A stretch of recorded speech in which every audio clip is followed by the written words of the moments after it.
करनी है जिनका योग 27 और गुणा कितनी दी गई है 182। मान लेते पहली संख्या x है तो दूसरी संख्या क्या हो जाएगी 27 माइनस x। अब प्रश्नानुसार गुणा कितनी दी गई 182, तो क्या लिखेंगे x और 27 माइनस x की जो गुणा है वो किसके बराबर लिख लेंगे 182 के। ये x के 27 से गुणा करेंगे तो ये 27 x होगा और x के साथ करेंगे तो माइनस एक्स स्क्वायर, और जो 182 है इसको इस साइड ले आएंगे, हो जाएगा माइनस 182 इक्वल में 0। अभी इस इक्वेशन को क्या कैसे लिख सकते हैं एक्स स्क्वायर माइनस 27x और प्लस 182 लिख लेंगे। क्यों? क्योंकि देखो ये दोनों वैल्यू हमारी माइनस में थी और ये थी ये प्लस में, तो इनके साइन एक्सचेंज कर दिए आपस में। 27x को माइनस में लिख लिया और इन दोनों को प्लस में लिख लिया। अब इनके ऐसे फैक्टर कर लेंगे हमें जिनकी गुणा तो 182 आए और जिन्हें जोड़े या घटाए तो कितना आए 27।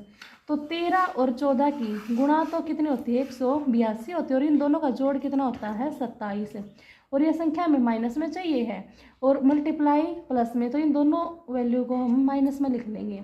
ये लिखेंगे एक्स स्क्वायर माइनस 13x और माइनस के ही 14x लिख लेंगे 27 की जगह पे, और प्लस में कितना है 182 बराबर में 0। अब इन दोनों वैल्यू में से और इन दोनों वैल्यू में से लेंगे कॉमन, यहाँ से x कॉमन आएगा तो x माइनस 13 बचेगा और यहाँ से माइनस 14 माइनस को ले लेंगे तो ये बचेगा x माइनस 13। ठीक है, अब ब्रैकेट में दोनों वैल्यू हमारी x माइनस 13 होगी और एक है x माइनस 14 बराबर किसके रखनी होती है 0 के, तो इसको भी 0 के इक्वल रखेंगे और इसको भी 0 के इक्वल रखेंगे। यहाँ से तो x का मान कितना आ जाएगा 13 और यहाँ से x का मान कितना आ जाएगा 14। ठीक है, तो अब हमें दोनों संख्याएं हमारे पास क्या होगी, अगर हम x की जगह पे पहली संख्या को 13 रख लेते हैं, ठीक है, तो दूसरी संख्या कितनी है 27 माइनस x, मतलब कि 27 माइनस 13, दूसरी संख्या हो जाती है हमारे पास 14।